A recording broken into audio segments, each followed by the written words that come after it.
sincere endorsement. Would you follow what are Governor McMaster's accomplishments, name three maybe, that should guarantee him another training? Well, first off, it comes with the defending taxpayers in South Carolina. I think I put that up at the top. And also continuing to defend conservative grassroots principles, which he has over the course of his career and prior to being governor, and as governor. And in the past cycle, joining with us, obviously, to defend election law. So we made sure that that was, we didn't have an issue here in South Carolina like we had in some other states. And I think you're going to continue to see him move along those lines. He's been a big advocate of pro-life cause for a number of years. He was continued to call on the legislature to pass Part B bill, which got passed early in session. He promised he'd sign it as soon as it passed. He did. He's called for Second Amendment legislation. He's been talking to the folks in the Senate about moving forward with at least one of the bills that came out of the House. They did. He'll be signing that soon. And I think you'll continue to see him do that. I mean, one of the things that Trav didn't mention, and he wants to say that South Carolina is an independent state. I think it might be true, but not in the sense that he means it necessarily. We are an independent-minded state, I think is a good way to put it. But South Carolina is a conservative state. Still, anytime anyone does any surveys on voters in South Carolina, and they ask them whether or not they're conservative, liberal, or moderate, conservatives outnumber liberals and moderates, period. And so the only thing that's going to fix that for the Democrat Party in terms of being more competitive will be if they adopted our platform. Well, the fact is that, last year you had almost 1.4 million women cast ballots in South Carolina, as opposed to the 1.1 million men. So you had approximately 300,000 more women than men that voted. And those individuals are going to probably have something to say about the leadership in this state when they constantly see their health care choices and their rights eroded consistently by Henry McMaster. And that's going to be interesting. I'm not saying that female voters aren't conservative voters, but at the end of the day, there's going to be a serious conversation about that. And I know that Vicki Ringer's going to take it to them. Want to move on to something that's going to be coming up later this year. We are running out of time, so we'll try to move fairly quickly. Redistricting. Most of the congressional districts in our state, most of the state house districts in our state are not competitive at all, one way or the other. Either strong Republican districts, strong Democratic districts, and in a lot of ways it is designed that way. It is the current redistricting system where the legislature has control the right way to do it moving forward. Drew, we'll start with you. Well, if you're asking whether or not you stick with the same system we have or not, then the answer is yes. Status quo. Absolutely. I mean, you didn't hear Democrats talking about a need to change the system whenever they were in charge of the legislature. I don't know if you go back through the archives of the Post and Courier. I'm doubting you'll find that was a story at any point in time. Some of those Democrats are now Republicans. Some of them are. But look, I mean, it is a transparent system.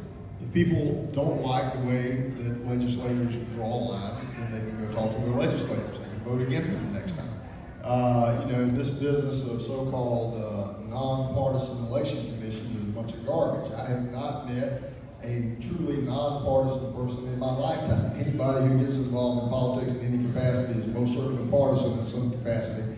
And basically what that does is hide their true intentions behind, something that's more opaque, quite frankly. So yes, we're in favor of keeping the system the way it is. I mean, there is an argument to be made to the victor goes the spoils, but at the end of the day in this state, something's got to be done. I mean, you're drawing districts to protect incumbents instead of serving voters. And that means that if there is an independent redistricting commission that needs to be created to help solve this problem, then the answer is yes. There's no reason that Congressman Jim Clyburn should have 18 or a portion of 18 of 46 counties. It means that Joe Wilson and Representative Rice are scared to address issues as it relates to people of color. And so something's got to change and something's got to be fixed. And I think it's going to be an extremely convoluted way in which we redraw the lines. Remember, one of the first things that Donald Trump refused to do when he became president was appoint someone to run the United States Census. Think about that. That was done by design because it benefited one political party over another political party, and that's not what the census is about. And so as a result, we will not get these numbers until potentially September, which puts in, will the legislature decide to change the filing date? Will they create two bills, one that deals with House members and the United States House, and then come back and do the South Carolina State Senate later? We don't know, but that makes for a convoluted, non-transparent process, which hurts the voters of this state. And if the Republicans are supposed to be for transparency, by God, they ought to want this changed. Very quickly, one change to the status quo you have supported, I know, Chairman McKissik, is closing party primaries and making it such that only registered members of the party, first of all, having voters registered by party, and then only letting those members of the party vote in primaries. Why is that a good idea? Well, first off, it goes to freedom of association. I mean, the purpose of a political party is for people who have common interests, common beliefs to come together and then nominate candidates that they believe reflect their values and try to win. Get together, put that candidate forward in November and win elections to affect policy. So in essence, the state here in South Carolina to require that whenever you go do that most important thing that you can do as a party, which is pick candidates, that you throw that process open to any Tom, Dick, and Harry who wants to walk in the door, I think infringes on freedom of association to begin with, in my opinion.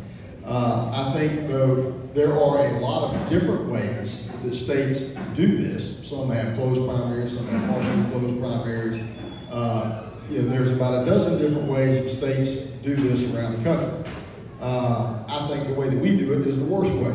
When you require that there is no partisan registration, that anybody can vote in any party's primary. I take that back. Probably the worst way is the way they do it in California right now, where you have everybody running on one primary ballot all at the same time, Republicans and Democrats competing against each other. But short of that, the way we do it is the worst way.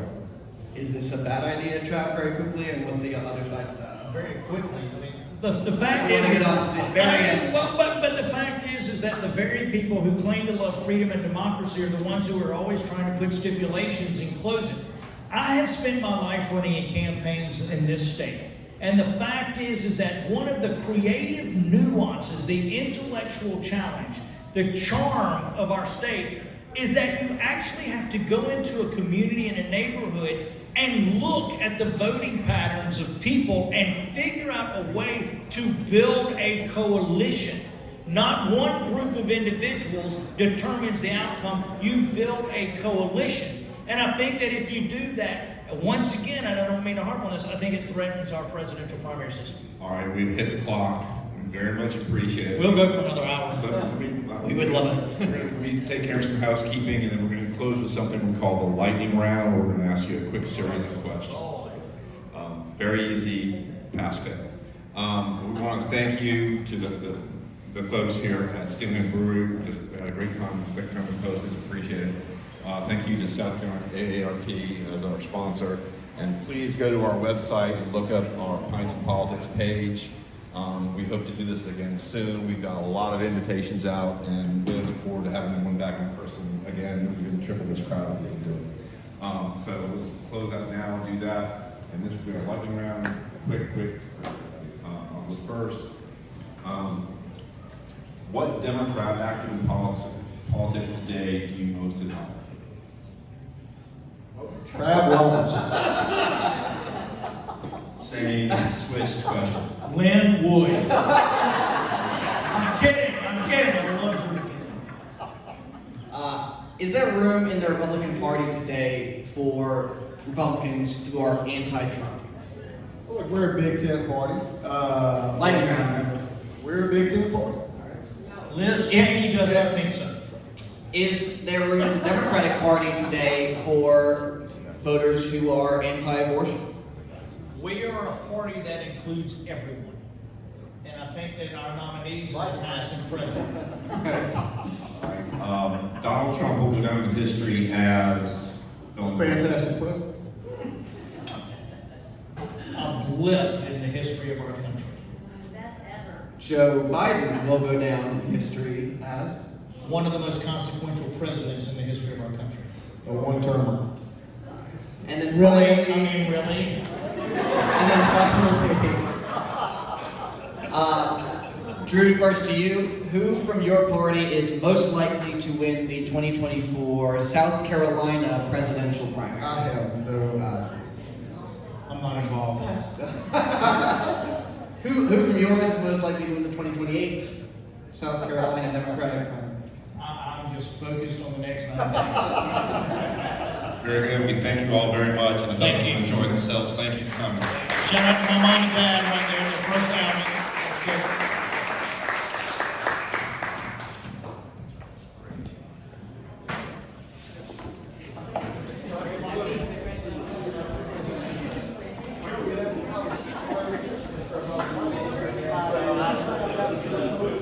I didn't want to pull the rug out from under you there.